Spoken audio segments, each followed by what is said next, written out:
All right, ladies and gentlemen, I'm gonna bring up one of my greatest comrades in this comedy game, one of my mentors. I look up to him. We do these comedy shows over at Draft House Comedy Club, and then that closed down, but we still keep it going somehow, some way. He's open for some of the most famous comics you can think of. He's one of my favorites out in DC. He's a regular at all the big clubs. Give it up for Leon Scott, everybody!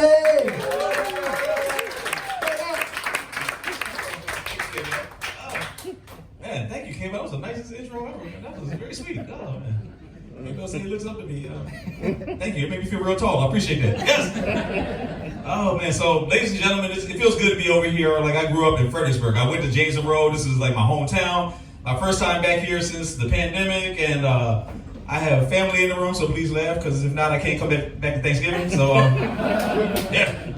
Feeling good, man. Feeling good. Just, yeah, we got this nice diverse crowd, like all kinds of like, just everybody, like every age group and everything. So first I want to shout out to the baby boomers, because boomers, y'all had a moment recently. Y'all had a really good moment recently. Did y'all see that Martha Stewart made the cover of Sports Illustrated? Yes, Martha Stewart's on the cover of the swimsuit issue. That is, oh man, that is incredible. That's pretty good for an ex-con.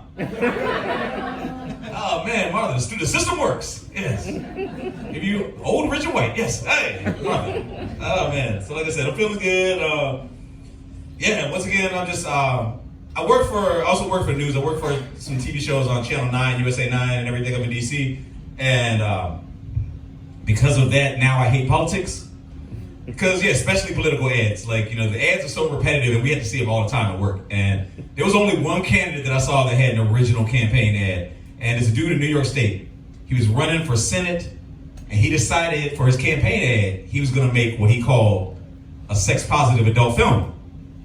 And it's exactly what it sounds like. He just went on Pornhub and was just like, I'm Mike Dykes, and I approve of everything that's happening right now. That was his ad. That was his ad, his whole ad, and he lost.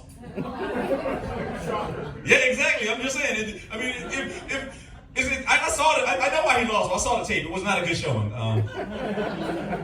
I'm just saying, bro. You can't please one constituent. You should probably cut it out. You should stop it. Like for real, I can't run for office, but not for that reason. I mean, I can please constituents, but I can't run for office because I just learned that if you have a strong enough opinion about anything and you put it on social media, the people gonna come for you.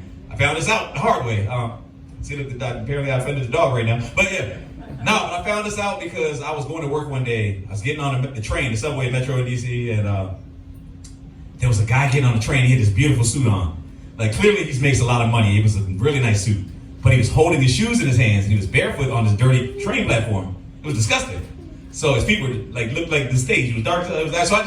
So I wrote an article called Put Your Fucking Shoes On. No. Somehow, a group called the Society for Barefoot Living found it. Oh, they found it. They destroyed the comment section. They left it in shambles. It was terrible. Like it was all kinds of hateful comments. So I just started trolling them back. I was like, oh, I'm sorry. I didn't mean to step on toes. Oh, we got off on the wrong foot. Oh, I meant that for the bottom of my soul. It was so good. All I'm saying is be ready and be petty. Be ready and be petty. Don't steal that. I haven't copyrighted it yet. So, yeah, man. Like I said, I was saying that it's my first time back down here since the pandemic. I'm just glad that we made it past that and we back outside and doing everything because DC closed up and it was hard for me. Like my social life suffered once everything closed. Like the only place I could go to meet women was protests. And I felt some kind of way about getting excited about that. But then I found myself watching the news like, oh shit, another injustice. Let me get an outfit together. Oh! I'm just out here marching with the people like, no justice, no cheeks. No justice, no cheeks. No justice. No cheeks. Thank you. Don't let me be the only one yelling that ignorant shit out. Thank you. Don't leave me on that island. I don't want to do that. No. Yeah, no, man, but I learned some other things while the world was on timeout. Like I have an Amazon Echo speaker at home, and I found out, I think that my speaker is jealous and possessive. I think it might secretly be in love with me. And I say this because whenever there's a woman in my place, that shit ignores every command that I give it. Like, I was just waiting to come home and hear her just talk trash. Just be like, oh, Alexa, turn on the lights. And it's gonna be like, ask that bitch to turn on the lights. I'm like, whoa, Alexa, that's my mom. Why you don't talk to me like that? What's wrong with you? Oh man, Alexa needs to chill. Now, for real, my social life is getting a little bit better. I actually went out on a date with a recent divorcee recently. It was awesome. It was a great date. But it was on our first date. This is what she said verbatim. She said, my therapist told me, and she laughed at the first line of it. She said, my therapist told me that I should try dating 3 different men at the same time to find out what my attachment style is. And y'all are quiet, but I thought that was great. I was like, how do I get a referral to this doctor? Because I'm like, imagine having that in your back pocket, like, oh, baby, this is not what it looks like. She is a prescription side piece. Doctor's orders, if you value this relationship, you will let us know. Oh, man. Yeah, I learned a lot during like the while the world was on timeout. Though I learned that I don't miss all the places I used to do comedy at. I used to host a comedy show at a jazz club, and jazz clubs, nothing against jazz clubs, nothing against jazz music, but jazz clubs are the hardest places to do comedy at, because everybody that comes to jazz night, they're strictly they're strictly to hear jazz, or they're on a date and they want to look like they have way more culture than they really do. No, seriously, this is every dude at jazz night. Hey, baby, look at my collarbone. I'm taking you places. Oh, it's that Coltrane? Miles Davis? What is that? Okay, they try way too hard. It's frustrating. But the thing that's really frustrating about it is the fact that they will just listen to anything as long as the band is still playing. Like the most struggle rappers, the most terrible spoken word. And I know this because there was a poet who used to come to the show every week, and every week his poems got worse and worse.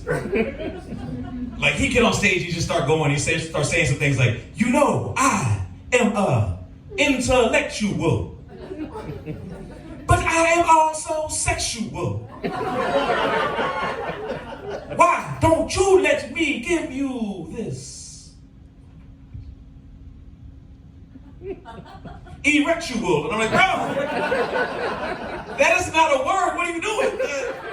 It made me think I should go on stage and tell dad jokes the same way. Just be like, just go up there and be like, so what does a nosy pepper do? It gets hollow in your business. Oh! Sorry, that's how they clap. It's around the snap laws. Like, I think they have a poetry night here, and it's literally called like snaps or something like so. Yeah, so come check this place out again sometime when I'm not here. But yeah, man, it's funny because I had musical dreams too. I didn't want to be a singer. Definitely didn't want to be a spoken word poet. Definitely didn't want to be a rapper. But first off, do we have any fans of like '90s R&B in here? Woo! Yeah. Oh, nice. All right. Well, this is how I'm gonna tell. I feel bad because I could guess which half of the room was going to say yes, and I'm sorry, I didn't tell y'all to segregate, but it's all good. But hey, guess what? No, but ladies and gentlemen, this is how I'm going to tell if y'all really fans. I have one question for y'all, and for the rest of y'all, explain it. Jodeci or 112? 112. Jodeci. Nice. Jodeci. Nice. I love the passion. The only thing is y'all weren't supposed to answer in words. Supposed to answer in ad-libs. So if it's Jodeci, I'm gonna hear, who yeah? And if it's 112, I'm gonna hear, so let's try that again. Jodeci or 112? Oh, no, I love it. I love that y'all tried. Thank you. And for this side of the room, those were 2 R&B groups from the 90s that used to make those ad-libs on every song. And so, like I said, I didn't want to be a singer because you just heard that, but I wanted to be an R&B talker. Like, all those groups from the 90s, they always had someone with a sexy voice who would just take over the song, would just be talking, just be like, don't talk, just listen. Yeah. Everybody had a dude that would do that, and I just wanted to do that shit. I just wanted to be the guy on the slow jam. I just want to get on one and take it over, just be like, baby, I'm sorry. I didn't know that was your sister. Baby, don't go. So, y'all know of any bands that's hiring, that's looking for a brother that looks like Jussie Smollett, but sounds like Ving Rhames. So I'm like, resumes and SoundCloud in the back, just come holler at me. I got all that shit. Yeah. Yes, man. Feeling good, man. It just feels good to be out here in Fredericksburg, my hometown. James Monroe Yellow Jacket. It's funny, I look at the school and it's like not even the school I went to anymore. It's like a brand new one now, so I'm hating a little bit. Y'all waiting for me to leave for y'all to step your game up. All right. I was there when the school was built out of asbestos and secondhand smoke, and they didn't even know either one was bad for you. But Yeah, man. That's the life of a Gen Xer. Yeah. Because it's funny because I was on a show called Generation Roast, and I was representing Gen X, and so I just thought about the fact that, like, you know, man, when I'm from an era before smartphones, man. I like, if you had to go somewhere, you had to have a map, like a pirate, or you could print out a map on MapQuest. Does anybody remember MapQuest? Oh my God, MapQuest was the worst. MapQuest was the best and the worst because it felt revolutionary at the time, but damn it, don't miss a turn. You miss a turn, you live in that bitch. You are never gonna find your way out. Oh my God. I'm so glad y'all can relate to that because I thought that was just my pain. But every time I tell this joke, people laugh and reminisce on being lost. Yes, thank you. Oh man. So let me see. I think I made a short joke about K-Bell and myself when I came up here, but okay, what was I gonna go with that? Yeah, I had something I was gonna say, but I basically I lost my train of thought. Okay, let's move on. So let's move on to something better. Let's move on to something a little different. I was telling you I had musical dreams. I wanted to be an R&B talker. When everything opened back up again, I ain't gonna lie. Another thing that I missed about the pandemic. Thankfully, it's none of y'all here that are like that, but I missed drunk people. I actually missed hanging out with drunk people because drunk people give you the best compliments ever.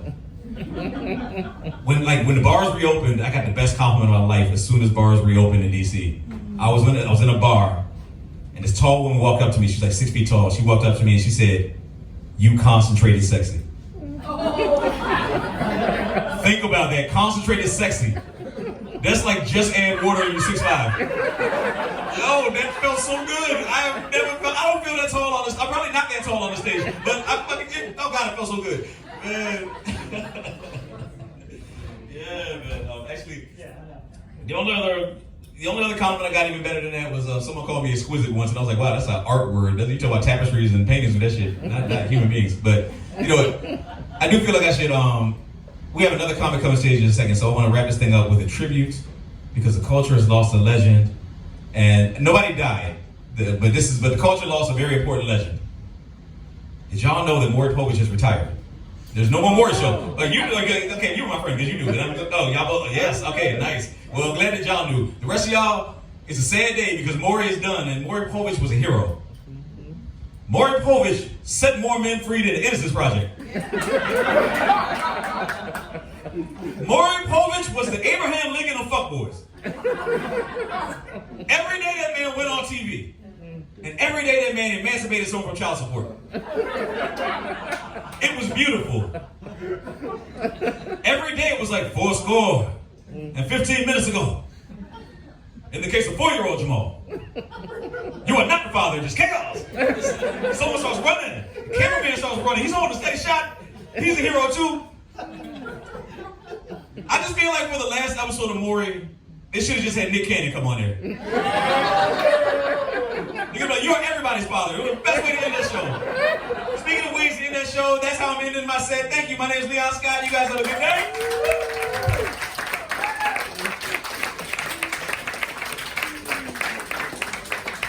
Keep it going for Leon Scott, everybody. All right.